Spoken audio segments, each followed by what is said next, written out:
बहिष्कृत हितकारिणी सभा शताब्दी महोत्सवासाठी इथं आवर्जून इथं उपस्थित दिल्ली प्रदेशचे माजी मंत्री आताचे आमदार माननीय राजेंद्र पाल गौतमजी, इथं या विचार मंचावर इथं उपस्थित माननीय जगदीशभाई गायकवाड, जिनी आपलं मनोगत एक उत्कृष्ट पद्धतीने इंग्रजीमध्ये असलं तरी चांगल्या पद्धतीने जिनी मांडलं ते जॅक्सन जोसेफ, आणि जिने सांगितलं की मी 2 मिनिटात भाषण करणार आहे आणि म्हणून मी राजे तुमच्या अगोदर बोलतो, पण 2ला 0 लावलं तिने, ते माननीय भरत शेळकेजी, आणि ज्यांनी माझं स्वागत केलं. आणि आमचं असं ठरलं होतं की जे काही आमचं दिल्ली अमेरिकेतून मी जेव्हा त्यांच्याशी संभाषण केलं ते इथं काही बोलायचं नाही ठरलं होतं, पण तरी त्यांना वाटलं की आपण 2 मिनिटं बोलावं, कारण का हा माझा पर्सनल माझं व्यक्तिगत एक माझी भावना होती. आणि त्या व्यक्तिगत भावनेतनं मी त्यांना सांगितलं होतं की तुम्ही कोल्हापूरला मी आल्यानंतर सुद्धा तुम्ही पत्रिका द्यायला किंवा निमंत्रण करण्यासाठी कोल्हापूरला यायचं नाही, ते माझं कर्तव्य आज बाबासाहेब आंबेडकरच्या कार्यालयामध्ये. आणि इथं उपस्थित सर्व ज्यांनी मला ज्यांनी या कार्यक्रमाला बोलवलं ते राजरत्न आंबेडकरजी, आणि इथं उपस्थित सर्व बंधू भगिनी,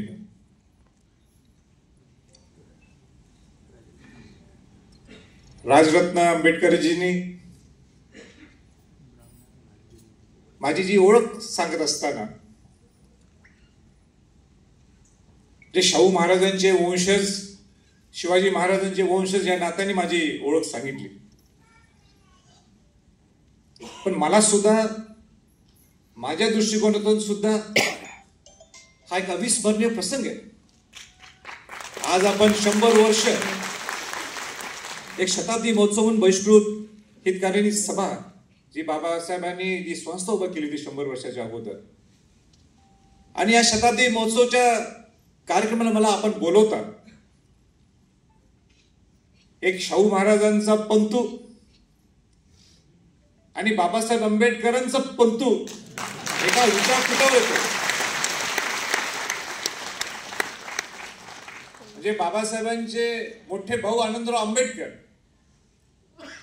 यांचं प्रेम बाबासाहेबांच्यावर किती होतं. निम्मा पगार घरातल्या खर्चासाठी ते करायचे, निम्मा पगार बाबासाहेबांच्या खर्चासाठी करायचे. हे आम्ही राजरत्नाने आम्ही दोघं चर्चा करत असताना ही सगळी चर्चा चालू होती. वर बाकी कुठला विषय नाही, कुठला राजकीय विषय नाही, पण बाबासाहेबांचे आणि राजर्षी छत्रपती शाहू महाराजांचे कसे घनिष्ठ संबंध होते,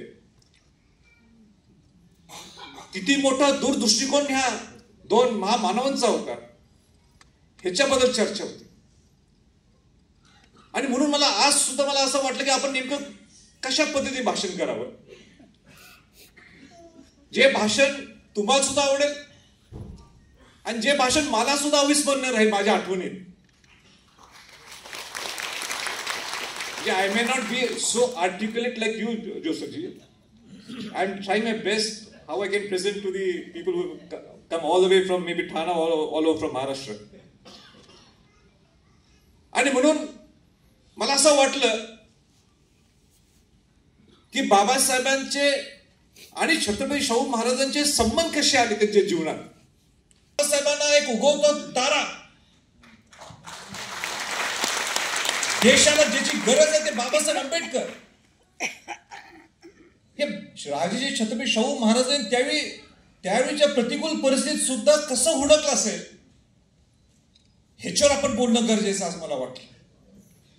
आणि मला असं वाटलं की आपण बौद्धिक बोलण्यापेक्षा आपण उदाहरण थोडेसे जर मी देऊ शकलो शाहू महाराजांचे बाबासाहेबांचे, तर खऱ्या अर्थाने म्हणजे आपण 100 वर्षानंतर सुद्धा राजर्षी शाहू महाराज असतील, बाबासाहेब आंबेडकर असतील, त्यांच्या विचाराला अभिवादन केलं असं समजलं काही चुकीचं नाही.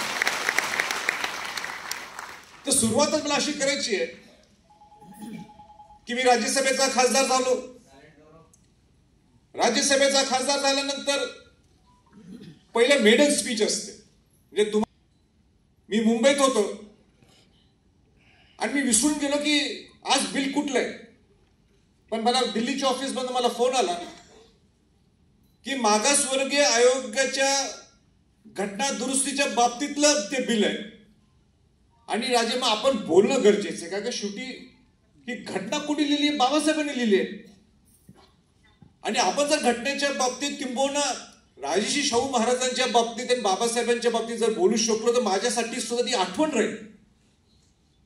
आणि म्हणून मी फ्लाईटमध्ये बसलो आणि थोडे मुद्दे मी काढायला सुरुवात केली की आपण बाबासाहेबांच्या बद्दल तिथं नेमकं काय बोलत. एक दोन महत्वाचे मुद्दे तिथं मी मांडले. पहिला मुद्दा मांडला ते म्हणजे 1920ला बाबासाहेब आंबेडकर यांनी माणगावमध्ये कोल्हापूर जिल्ह्यात एक मोठी सभा घेतली होती, मोठी परिषद घेतली होती. आणि त्या परिषदेला छत्रपती शाहू महाराजांना एक प्रमुख पाहुणा म्हणून त्यांनी निमंत्रित केलं. 1920ला त्यांची 30वी शताब्दी झाली. आणि त्या सभेत राजर्षी छत्रपती शाहू महाराज काय बोलतात, तिथं सगळे उपस्थित सगळे आपल्या बहुजन समाजातल्या लोकांना की मी तुमच्यासाठी भरपूर केलेलं आहे आणि याच्या पुढे सुद्धा मी करणार आहोत. पण ह्याच्या पुढचा नेता जर तुम्हाला कोण हुडकायचा असेल, त्यांच्याकडे तुमच्याकडे जबाबदारी द्यायची असेल आणि ज्याला मी एक व्हिज्युअलाइज करायला लागलोय की जो देशाचं नेतृत्व करेल तो दुसरा वन अँड ओनली दुसरं कोण नसणार ते म्हणजे बाबासाहेब आंबेडकर असतील. मी काय शब्द वापरला? One and only. म्हणजे दुसरा नेता नाही, बाबासाहेब आंबेडकरच तुमचा नेता राहणार.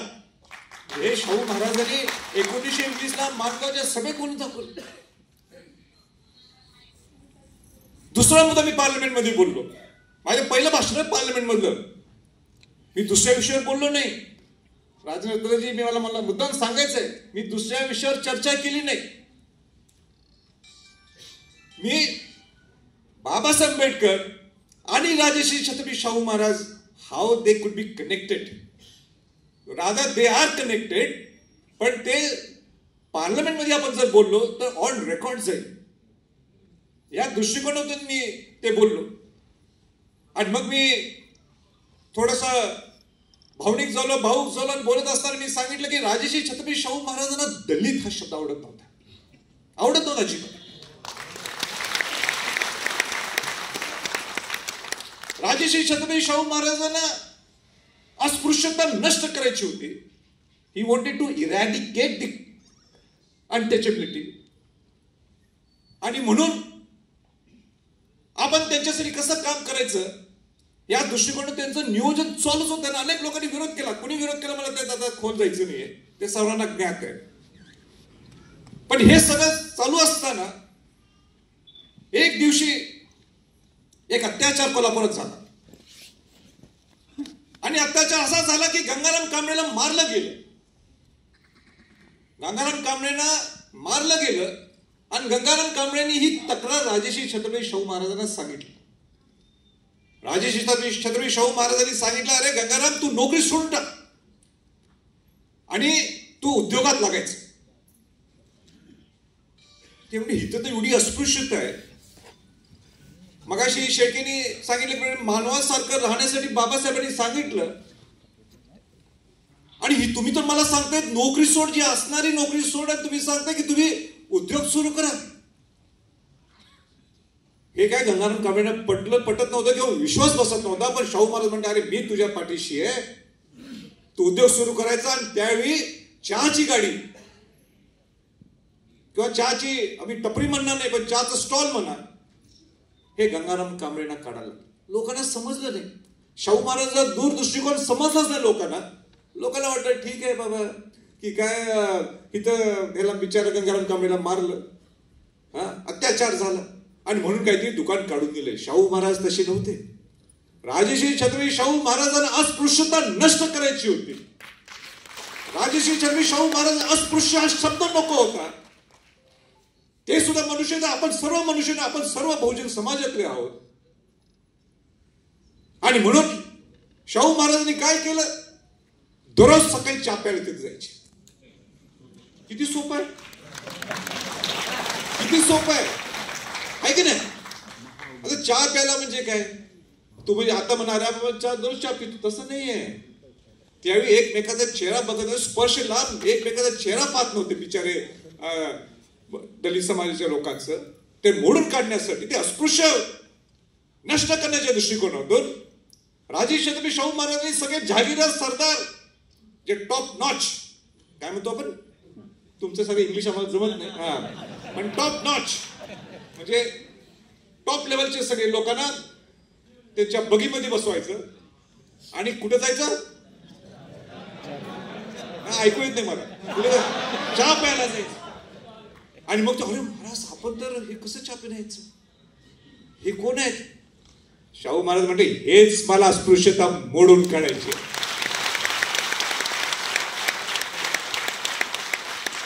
We should be treated, we all should be treated as equals. ही शाहू महाराजांचा दूरदृष्टिकोन होता. आणि मग त्यांची दोस्ती जमली, वैचारिक दोस्ती. शाहू महाराजांना अनेक कोणतरी एक खंबा, एक साथीदार मिळाला. ज्या बहुजन समाजाला न्याय देऊ शकणारा एक व्यक्ती मिळाला, ते म्हणजे बाबासाहेब आंबेडकर. मला साल मी विसरतो, पण नागपूरला बहिष्कृत समाज, म्हणजे तुम्हाला सगळ्यांना त्यांनी त्यावेळी बहिष्कृत समाजाचं अधिवेशन होतं नागपूरला. आणि शाहू महाराजांना, त्याच्या अगोदर मी तुम्हाला सांगायचं राहिलं, पार्लमेंटचे हे दोन मुद्दे मी सांगितल्यानंतर, माझं भाषण संपल्यानंतर हाऊसनी तर जोरात टाळ्या वाजवल्या. का बाबासाहेबांचा विषय होता, राजश्री शाहू महाराजांचा विषय होता. जेवढ्या टाळ्या मला आजपर्यंत मिळाल्या नाही, तेवढ्या त्या दिवशी त्या माझ्या मेडिन स्पीचवर. आणि टाळ्या कशासाठी, शिवाजी महाराज शाहूंचा वंशज आहेच, पण शिवाजी महाराजांचा आदर्श घेऊन चालणारे राजश्री शाहू महाराज आणि राजश्री शाहू महाराज आणि बाबासाहेब आंबेडकर कसे एकत्र येऊ शकतात आणि एक विचार देशाला देऊ शकतात, याच्यामुळे मला टाळ पडली. They applauded me, sir. That's my first maiden speech which I gave. I was applauded to the fullest by the parliament. म्हणजे तिकडं इथं बोलणं चुकीचं आहे, पण बहुजन समाज पार्टीचे 7 खासदार होते, महायुती बहिणींचे. आपल्याला राजकीय नाही बोलायचं, पण ते उठले, भाषण झालं, स्टँडिंग ओव्हेशन मला दिलं त्यांनी. का स्टँडिंग ओव्हेशन दिलं, कारण का जे आम्हाला उत्तर प्रदेशमध्ये आमचे नेते काशीरामजी असतील, मायावती बहीण असतील, आम्हाला नेहमी शाहू महाराजांच्या बद्दल सांगितलं. आज शाहू महाराजांचा वंशज बाबासाहेब आंबेडकर शाहू महाराजांच्या बद्दल बोलतोय, आम्हाला कुठेतरी अभिवादन करायचं, त्या घराण्याला, त्या दोन्ही घरांना अभिवादन करायचं. म्हणून ते दोन 6 खासदार तिथे उठले. मला सुद्धा आनंदाचा क्षण होता. नागपूरचं मी तुम्हाला सांगितलं बहिष्कृत समाजाचं अधिवेशन होतं, आणि त्या बहिष्कृत समाजाच्या अधिवेशनाला राजश्री छत्रपती शाहू महाराजांना बोलले. बघा ही दोस्ती कशी त्यांची सुरुवात झाली. दोस्ती विचार घेऊन जायचं पुढे. आणि बहिष्कृत समाजाच्या अधिवेशनाला बोलवलं. शाहू महाराज म्हटले मी येतो. पण अचानक शाहू महाराजांच्या कन्या आकासाहेब महाराज, राधाबाई राणीसाहेब, जे राधानगरी नाव धरण जे तुम्हाला गाव दिसते ते त्यांच्या नावाने बसलेलं आहे. आणि राजश्री छत्रपती शाहू महाराजांनी कळलं की माझ्या कन्या आकासाहेब महाराजांची तब्येत बिघडलेली आहे, म्हणून बाबासाहेब मी बहिष्कृत समाजाच्या अधिवेशनला परिषदेला मी येऊ शकत नाही. बाबासाहेबांनी परत पत्र लिहिलं. आणि बाबासाहेबांनी पत्र परत लिहिल्यानंतर बाबासाहेबांनी सांगतात की बरोबर महाराज, मी समजू शकतो की आपल्या कन्यांची तब्येत बरी नाही, पण ह्या बहिष्कृत समाजाला येणारे सगळे जे कोण येणार आहेत, सगळे लोक जे समाजातले लोक येणार आहेत, हे तुमचे मुलं नाहीत का? जय शाहू महाराज भाऊक झाले. म्हणजे इथे तर तुम्ही समाजासाठी लढता आणि मग तुम्ही घराचं म्हणजे रिझनिंग पुढे आणतं, उदाहरण पुढे आणतं, हे नाही चालतं. आणि म्हणून शाहू महाराज नागपूरला बहिष्कृत समाजाच्या कार्यक्रमाला गेले.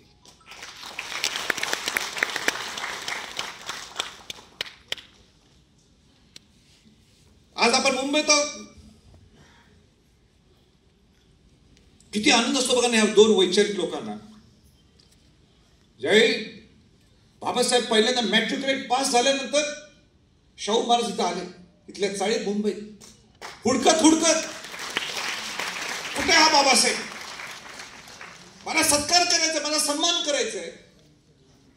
बाबासाहेब आंबेडकर वर होते वाटतं दुसऱ्या मजल्यावर. त्याला पटना शाहू महाराज कोल्हापूरचे अधिपती, ज्यांनी 50% रिझर्वेशन दिलं.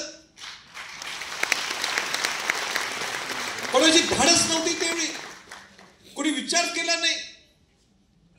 अस्पृश्यता नष्ट करायचं हा डोळ्यासमोर सुद्धा कोणासमोर चित्र आलं असेल, पण ती कोणी धाडस केली नाही ते नष्ट करण्यासाठी.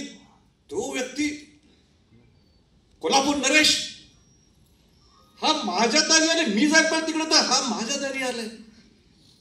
पण राजे शाहू महाराजांचं सुद्धा काम करण्याची पद्धत ही होती की माझ्यापेक्षा सुद्धा माझा माणूस मोठा होत असेल त्याला ताकद देणं आपलं काम आहे. आणि म्हणून शाहू महाराज इथे येतात, सन्मान करतात. काय मोठी माणसं, काय मोठे माणसं. म्हणजे त्यांच्याबरोबर विचार काय करायचं म्हटलं तर आपण विचाराच्या पलीकडे लोक आहेत. पण वेदना होतात. काय वेदना होतात. आजही सुद्धा आपण ग्रामीण भागात गेलो की सामाजिक रचना इतकी आजही अवघड आहे. म्हटलं की आपण शिकायला पाहिजे, संघर्ष करायला पाहिजे. मग ही वेदना नाही का आपली वस्ती आपल्या दुसऱ्या समाजाच्या लोकांच्या पेक्षा लांब आहे? नाही चालणार. आपला सुद्धा अधिकार आहे. आपण सगळे एकत्र राहायला, एक संघ राहायला पाहिजे. ही शिकवण आपल्याला छत्रपती शाहू महाराज, महात्मा फुले, शिवाजी महाराज, बाबासाहेब आंबेडकर यांनी आपल्याला दिले.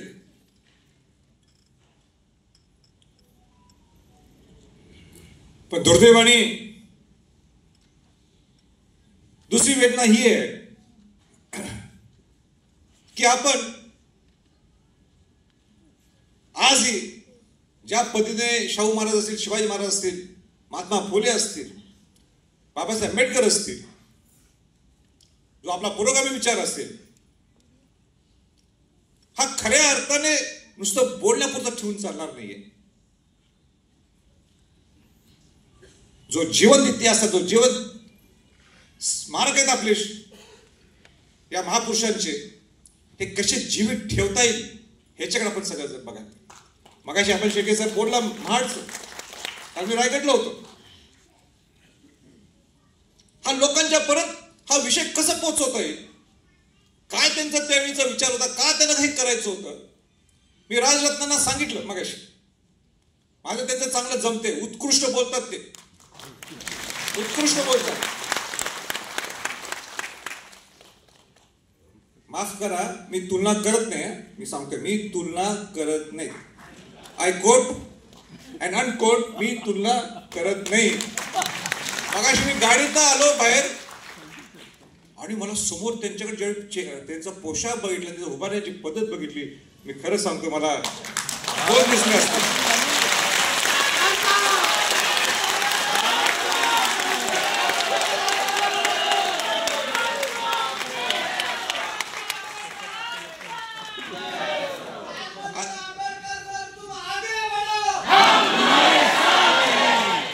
पण एवढं म्हणून चालणार नाही बंधूंनी.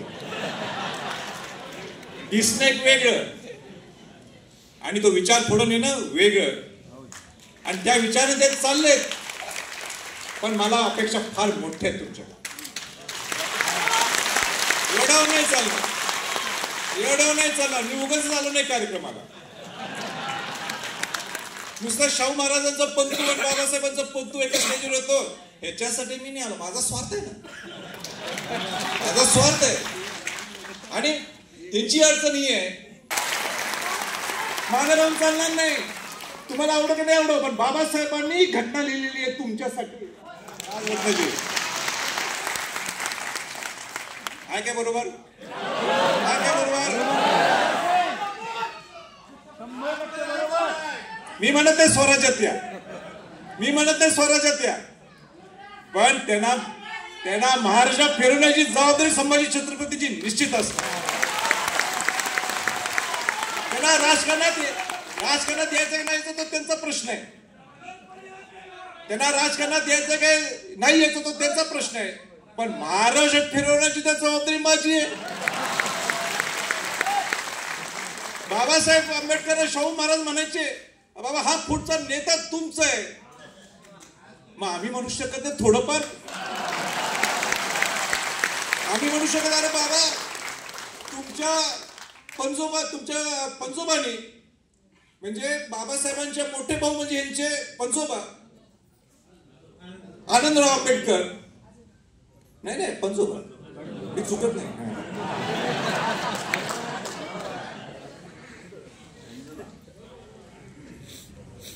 म्हणून जो निर्णय राजकीय त्याचा आम्हाला राजकीय करायचा, पण बाबासाहेबांचा विचार एवढ्या चांगल्या पद्धतीने मांडतात. आम्ही परवा रायगडलाच होतो, मागच्या वर्षीच वाटते, पावसाच्या दरम्यानच रायगडला होतो आम्ही.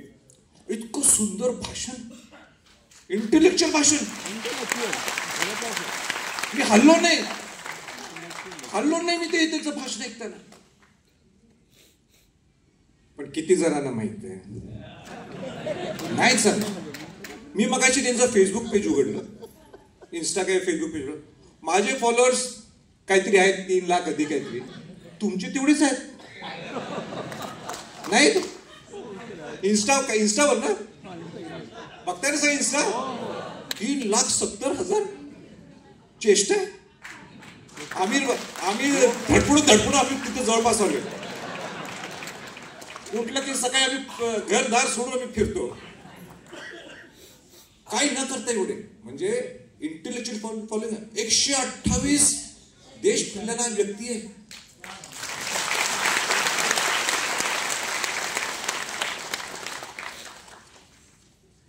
So Jackson Joseph, it's our responsibility. We need to see that he gets out of Mumbai.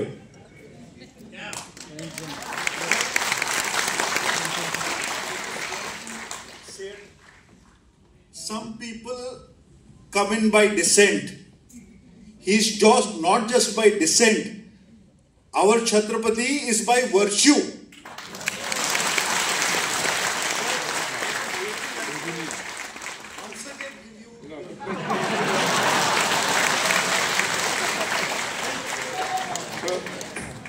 Jackson Joseph speaks very articulate and to the perfection. I may not be of that that persona, but definitely I'll see to that. Raj Ratna comes to entire Maharashtra socially. मी तर सामाजिक दृष्टिकोन त्यांना नेला. शेवटी तो त्यांचा प्रश्न आहे राजकीय करायचं काही नाही, पण सामाजिक दृष्टिकोन न्यायचं आमची साहेब जबाबदारी. फिरायला पाहिजे तुम्ही साहेब, 100% फिरायला पाहिजे. आणि माझी जबाबदारी हक्काने मांडायचं ना, हक्काने बोलू शकतो ना मी नाही मोठा, ते घरानं मोठे ना. शाहू महाराजांचं घरानं मोठं आणि बाबासाहेबांचं घरानं मोठं आहे. बाबासाहेबांचा विचार आणि शेवटच्या घटकापर्यंत पोहोचवायची जबाबदारी ही राजरत्नांची सुद्धा तेवढी जबाबदारी संभाजी छत्रपतींची.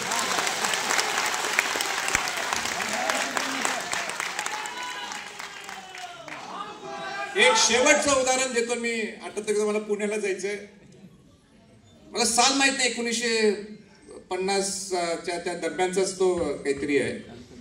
त्यावेळी माधवराव बागलांनी त्यांना शाहू महाराजांना बाबासाहेब आंबेडकरांना कोल्हापूरला बोलवलं होतं. हयात असताना त्यांच्या पुत्राचं अनावरण होतं. आणि बाबासाहेब तिथे येतात आणि काय म्हणतात, अरे बाबांनो माझी जयंती साजरी करू नका, तुम्हाला जयंती जर साजरी करायची असेल दिवाळीसारखी किंवा तर राजे छत्रपती शाहू महाराजांची. शाहू महाराज वारले पण बाबासाहेबांना आठवण येते शाहू महाराजांची. हा विचार आपण सगळ्यांनी जीवित ठेवायचा असं मी एवढं बोलतो. आणि भरपूर बोलण्यासारखं आहे. आपण सुद्धा मला जरा काय म्हणतात स्फूर्ती दिली, प्रोत्साहन दिलं म्हणून मी धाडस करू शकलो. त्यांना आवडलं की नाही माहित नाही मला, पण आपण तुमच्या सहकार्याने मी जरा इंग्लिशमध्ये शब्द आहे लिबर्टी घेतली, तो ऍडव्हान्टेज मी घेतला. आणि शेवटी आपल्याला काय, आपण त्या विचाराने जगायचंय, तो विचार जगायला पाहिजे. आणि म्हणून राजरत्न आंबेडकर यांच्याकडे सुद्धा ती जबाबदारी. आता उद्या पुढच्या मला कार्यक्रमात बोलू देईल का मला गॅरंटी नाही, पण आपण आपलं काम करून गेलो. 100 वर्षाच्या अगोदर बाबासाहेबांनी बहिष्कृत आपली संघटना, आपली हितकारणी ही सभा जी झाली होती, तिथं त्याची सामाजिक आणि राजकीय वाटचाल सुरू झाली 100 वर्षाच्या अगोदर. 100 वर्षानंतर काय सुरू होऊ शकत नाही त्यांचं. आणि म्हणून एवढंच बोलतो. आणि आपण सगळ्यांनी असंच माझ्यावर प्रेम राहो, या घराण्याच्यावर प्रेम राहो, एवढीच अपेक्षा व्यक्त करतो. आपली इथंच थांबतो. जय जय महाराष्ट्र.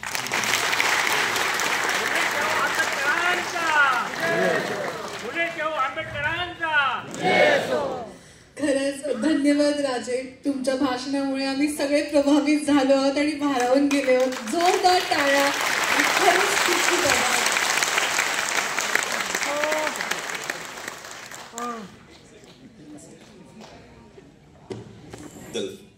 इतिहास स्वतःला पुन्हा तो होत राहतो. एक काळ होता की छत्रपती शाहू महाराजांनी बाबासाहेब आंबेडकरांचं नेतृत्व जगासमोर आणलं आणि बाबासाहेब आंबेडकर भारताचं नेतृत्व करतील अशी जाहीर माणगावच्या परिषदेतनं केलं. आणि आज 100 वर्षानंतर पुन्हा त्याच घरातून छत्रपती संभाजी राजे, आज पुन्हा त्याच आंबेडकर घराण्यातून हा राजरत्न मला वाटतं संपूर्ण भारतासमोर आणण्याचं कामही याच माध्यमातून होईल. अशा आणि ज्या पद्धतीने बाबासाहेबांनी सांगितलं की ही लेकरं तुमची लेकरं नाहीत का, आणि शाहू महाराज स्वतःची कन्या आजारी असताना ते सोडून परिषदेला आले, बहिष्कृत परिषदेला आले. मी तुम्हाला आज वचन देतो की ज्या ठिकाणी, ज्या दिवशी, ज्या वेळी तुम्ही बोलवाल त्यावेळेस हा राजरत्न आंबेडकर नक्की हजर असेल.